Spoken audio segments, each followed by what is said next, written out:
Hello and welcome to what is the first and probably only book review I'll ever do. But expand my horizons past people who like watching mediocre a cappella singers. I was asked to do this by my friend Paul, who was annoyed because I never post videos. But I've had a weird throat thing where it hurts, sore throat, and I haven't been making videos because my voice doesn't sound good. And it's mostly better, but it's really phlegmy and disgusting and, like hacking cough. So he said I should review a book or something, probably because I always talk to him about the stuff I read, and he's probably really annoyed by that, aren't you, Paul? Come on, tell the truth. So, April 5th was an awesome day because 3 great books came out. Plague by Michael Grant, which is the 4th in the Gone series. Red Glove by Holly Black, who wrote Valiant and Ironside and Tithe and all those books, and it's the sequel in the Curse Workers trilogy. And City of Fallen Angels, which most people probably know if you're into YA fiction, because everybody knows about this, Good Times, Jason Clary, incest, everyday book. So, I will be talking about those with the least amount of spoilers as I can. I feel like Codex from the guild talking to my webcam.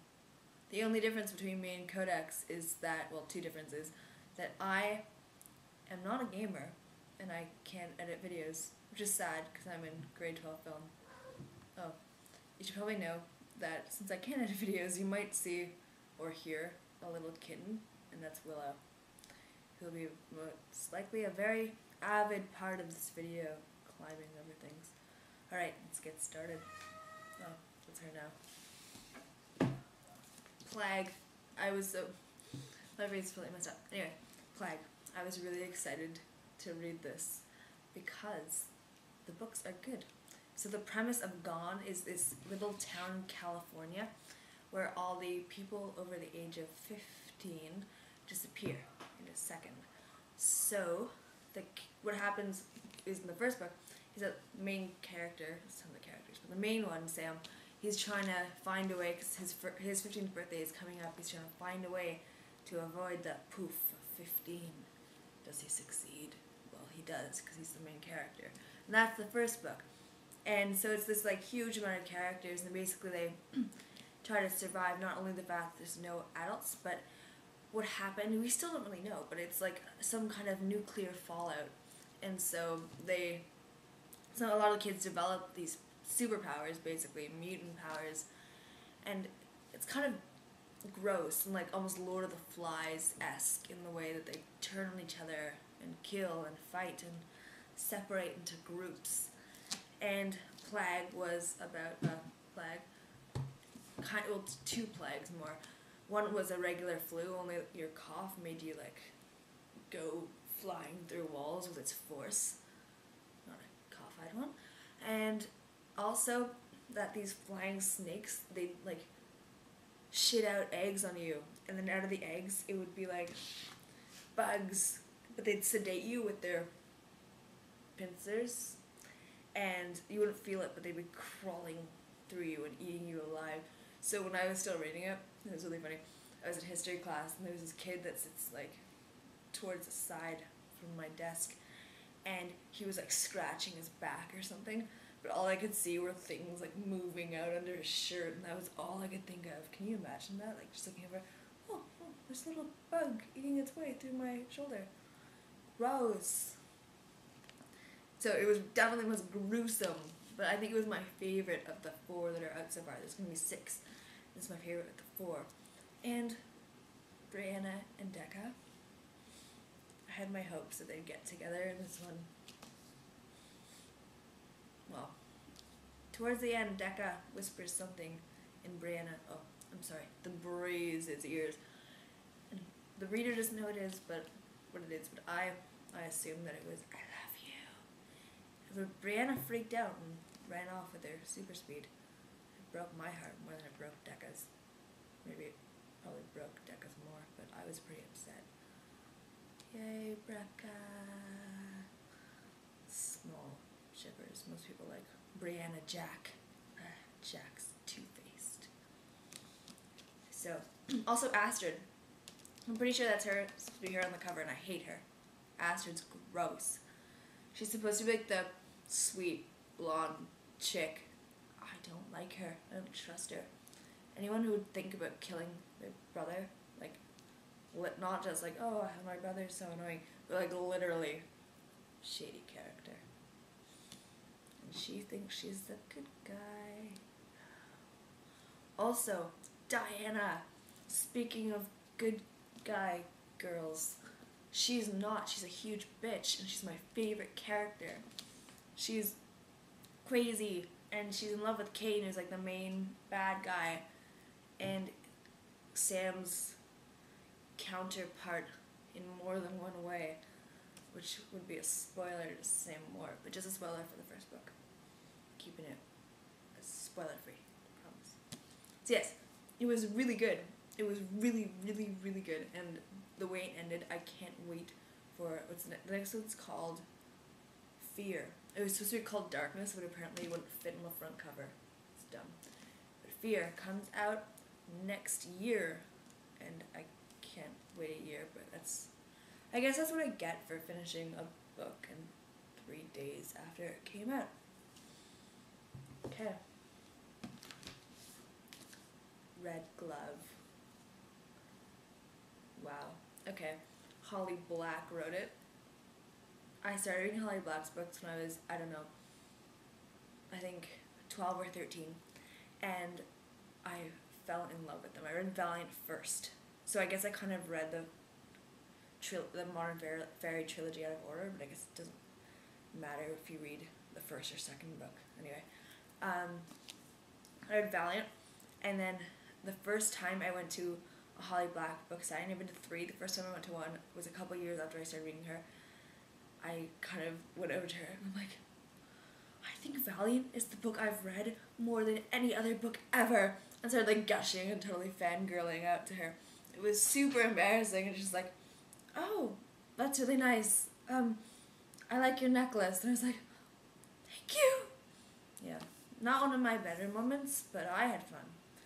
So Red Glove, sequel to White Cat. Good names. And Red Glove takes off, I think, a couple months, like 3, that's not a couple, but 3 months after White Cat. And well, okay, this one might have a few spoilers, but just for White Cat, but you should have read that by now, because it's good.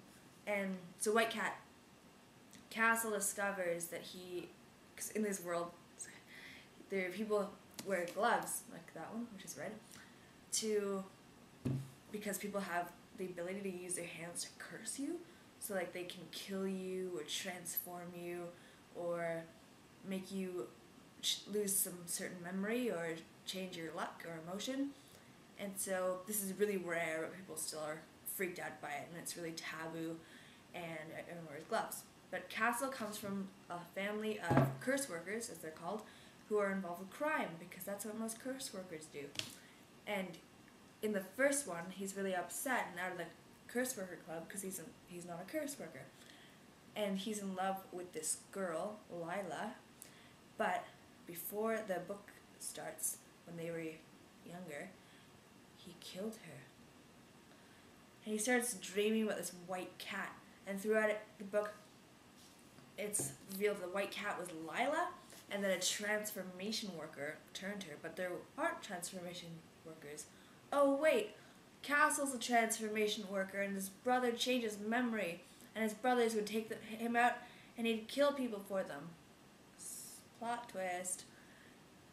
And at the end, when Lila's changed back into a person, it's her, his mom, Castle's mom, who's an emotion worker, makes her love him, which is sad because he actually does love her.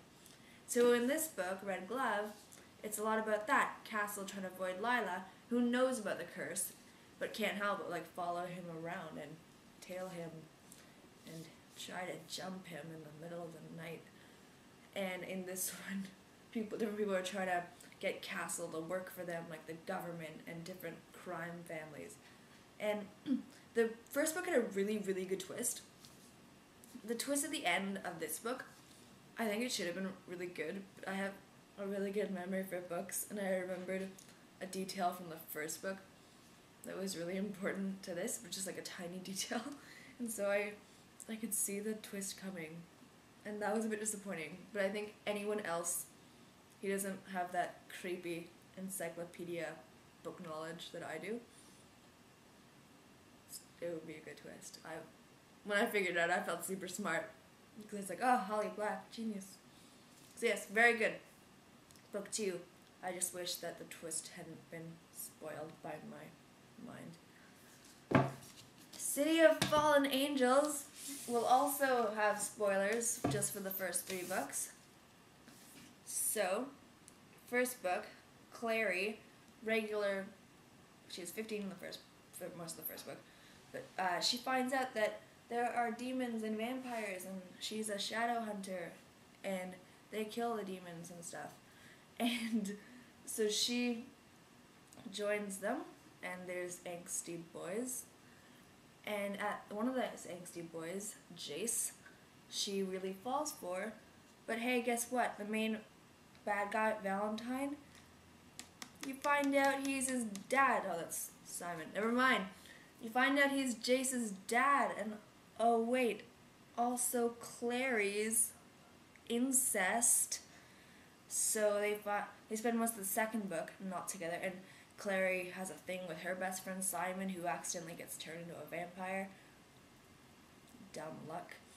And not really luck, well, you know. Then he gets girls chasing after him. Rockstar problems, as Clary calls them, in this book. And so, you know, third book, Valentine's defeated. Oh wait, we're not actually siblings, Jason and Clary say to each other. But Clary still did kiss her brother. We should remember that, because Sebastian, another character, was her brother. Anyway, fourth book, Valentine is dead, and the other characters are trying to move on. It's interesting because the first 3 were told mostly from Clary's third-person narrative, but this one is a mix of most of the main characters, mostly Simon, though, I noticed. And so, Isabel and Maya, Isabel's a shadow hunter, Maya's a werewolf, are both chasing after Simon, and Clary and Jace are in love, only Jace has got his angst levels have kind of like skyrocketed, and he's acting all weird, and so Clary spends most of the book trying to figure that out, which I found annoying. Like, once you realize what's going on, it makes more sense. But when I was reading it, I was just like, oh, Clary. But I don't like Clary. Like, I've never liked Clary. She's so annoying. Ugh. It's like my thing for Katniss Everdeen from the Hunger Games. Different book series, but still. Protagonist that I just want to punch out. No. But, still good. Just because Clary's awful doesn't mean you shouldn't read these. Because there's a large range of characters who are also very good. Okay. So, City of Fallen Angels. Good book. I don't think that review did anything to help anyone want to read any of those. It was very rambly, but I hope it was okay. And once my throat no longer feels like sandpaper with a mix of phlegm, I will try to do more singing videos and not this communication. Alright, bye.